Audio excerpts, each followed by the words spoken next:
All right, so I found 10 unique side hustles you can do to earn money in 2023, and I'm gonna be giving you examples and how to get started on these. And these are all relatively easy and they cost $0 to get started. And the first one on the list is going to be Airtasker. So Airtasker is an online platform that connects people who need tasks done with people who have the skills to do them. And this could be anything from home cleaning to deliveries to marketing and design. And one of my favorite side hustles you can do on this website is moving. And this is something I did when I was young, and there were times where I actually made over $100 per hour. And you can expect to make at the very least $35 an hour doing this side hustle. And basically what you do is you literally just help people move things from point A to point B. Now you might be thinking you need a truck or you need a van or something along those lines. And yes, those things do help. But once you've booked the task, a lot of the time you can actually just go ahead and rent a truck. And this is something you can do for just a little bit of extra money on the side whenever you have some free time, or it's something you can turn into a full-time business. So overall, I'm gonna give this one a 9 out of 10 opportunity score. It's one of my favorite side hustles that you can do in person in your local area. Now, the next on the list is going to be selling educational notes, and you can start with nexusnotes.com. And this is where you get to monetize your academic expertise by creating and selling comprehensive study guides. And you can also get paid to share lecture notes as well as summaries to lazy students who didn't want to attend class. Now, this is something I used to do all the time. I used to skip almost every single class in pharmacy school, at least the ones that I could get away with. And luckily, I'd always have some friends that would give me the notes afterwards. And if you don't think you can make money with this, well, there was a girl who made $2 million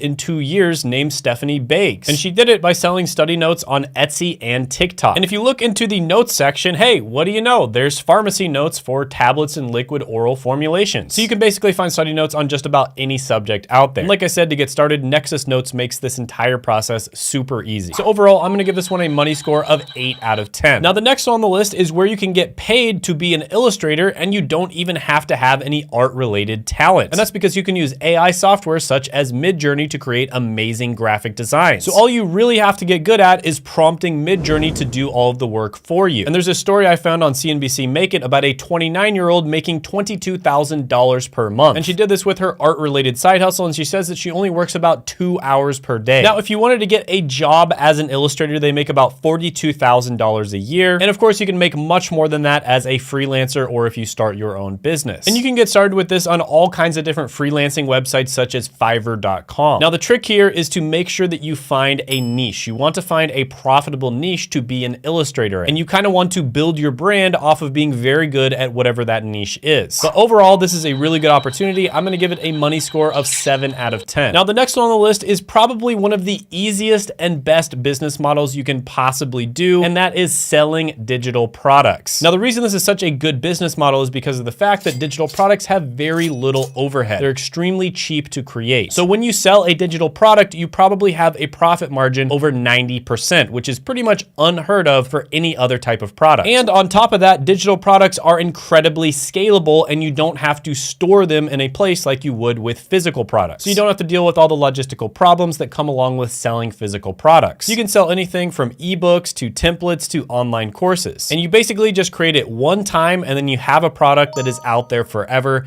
getting sales for you passively. So for instance, I have a product that I created like 2.5 years ago and I don't even market it and it still passively gets sales. So my best advice on this one is to start off by selling a super cheap product. Just try to make your first dollar online. So make some kind of ebook or a template or a checklist, something along those lines, and sell it for $1. Once you get a few sales at $1, move up to $10, make something else and sell it for $10, then move up to like $50 or $100 and so on. And by doing this, first of all, you'll figure out what people actually want to buy and you will get the ball rolling. You'll get started. So overall, I'm gonna give this one a 10 out of 10 money score. One of the absolute best business models out there. Now, the next one on the list might be great for you if you're a fan of podcasts, and that's going to be a podcast project manager. And this is something that a bunch of people out there are making really good money from. There's a lot of different ways that you can make money from this. For instance, you can help people set up their podcasts, dealing with all of the audio and the interface and making sure that cameras switch when person A is talking or it switches when person B is talking. That isn't super easy easy to set up. So a lot of the time people will hire experts to set it up for them. And there's also other jobs related to podcasts, such as clipping up all of the different podcast clips. There is just a lot of ways to make money when it comes to podcasts. And if you wanted to work a job, there are podcast manager jobs that post that pay about $40 an hour. But there's also a bunch of different freelance and service related businesses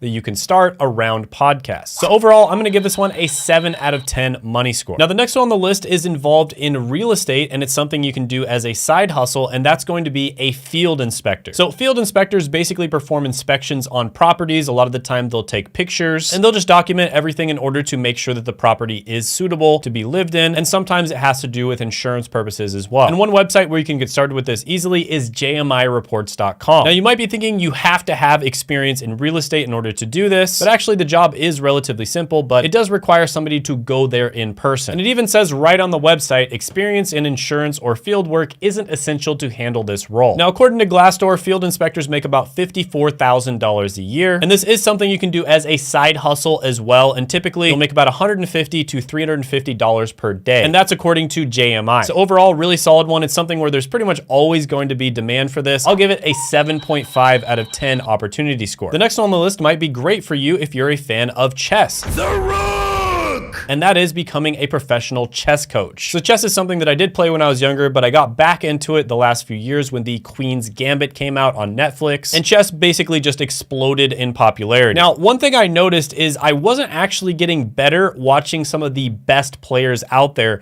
make content, because they're just so much better than everyone else that it's like, it doesn't really help you when they explain things. Instead, the channels that I found I had the most success with when it comes to getting better were channels with lower rated coaches. And there are chess coaches out there such as Gotham Chess, which is Levy Rosman, who are estimated to make over $10 million a year. And the funny thing is, you can actually make more money as a chess coach or a chess content creator than being a chess player. Most professional chess players do not make good money at all. So hopefully that changes in the future, but until then, you can make money as a chess coach. So you can make money selling openings courses, you can sell affiliate products such as chess trainers, or you can sell one-on-one coaching slots. So overall, I'm gonna give chess coach and also just game coaching in general a 7 out of 10 opportunity score. The next one on the list combines real estate with artistic ability, and that is taking property photos. So basically, you're gonna be taking the photos that go up on real estate listings. And this can be extremely profitable, especially, again, if you pick a niche. So for instance, if you specialize in taking luxury property photos, that's gonna pay more than just your typical property photos. So typically you get paid $55 to $65 per hour, but if you take luxury property photos, you make about $180 to $200 per hour. And for commercial real estate photography, you can make up to $400 per hour. And an easy way to get started with this is using proxypics.com. You can also contact local real estate agents, advertise your services on Craigslist or Facebook Marketplace. So overall, I'll give this one a 7.5 out of 10 money score. The next on the list is gonna be for my 20% of the audience out there, which is women, and that is going to be a beauty service provider. And this is basically where you help people to apply makeup, and you also might help them with their outfits as well. And you'd be doing this for events such as weddings. You could also do hairstyling, nail art, etc. And nail salons, for instance, are extremely profitable. Now, as a beauty stylist, you would make about $19 an hour. That's in a job, but you can make much more than that as a freelancer or if you start your own business. So overall, this is one of those niches where there's always going to be tons of money. Some of the highest paid YouTubers, for instance, are in the beauty niche. So the money is basically there for the taking. You just have to start a business and provide a good service. Overall, I'm gonna give this one a money score of 8.5 out of 10. So the next one on the list is going to be a party entertainer. So this could be anything from running a trivia night all the way to being a children entertainer and like dressing up like a clown. And there's actually a ton of money in this. So for instance, I used to know somebody who would dress up and go sing to people on their birthday. So tons of people in the community would actually hire this person to usually go to somebody's work. They would usually have a present, they would be dressed up, and they would sing them happy birthday. And they would get paid $300 every single time they did that. So this is definitely more of a side hustle. It would be kind of hard to turn this into a full-time business. And it's also one where you definitely want to find the right niche and market yourself in the correct way. So for instance, if you're really good at singing, that would be the thing you'd probably do. So you could work as a karaoke host at weddings, for instance. But yeah, this can be a pretty solid one. I'll give it a 6.5 out of 10 opportunity score. Now, if you haven't checked it out already, I did make a side hustle tier list where I ranked a bunch of different side hustles from S tier, which is the best, F tier, which is the worst. And you can check that out by clicking right here.